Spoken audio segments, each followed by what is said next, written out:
বন্ধুরা, এটা আমাদের বাড়ির বাগান। দেখো, বাড়ির বাগানে পেঁপে গাছে পেঁপে ধরে আছে। এছাড়াও অনেক সুন্দর সুন্দর গাছ আছে। পুঁই গাছ আছে, দেখো পুঁই গাছ, পুঁই ডাঁটা কত বড় বড় হয়েছে। লাউ গাছ আছে, লাউ গাছে ফুল ফুটে আছে। এছাড়া দেখো তুলসী গাছ আছে, আকন্দ গাছ আছে, ভালো ভালো গাছ আছে। এছাড়া আতা গাছ আছে, দেখো আতা ফলে আছে। পেয়ারা গাছ আছে। এই গাছগুলি দেখো এবং প্রাকৃতিক পরিবেশ অনুভব করো। প্রাকৃতিক পরিবেশ তোমরা।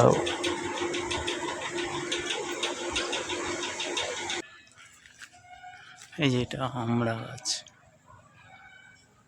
দেখুন আমড়া হয়ে আছে।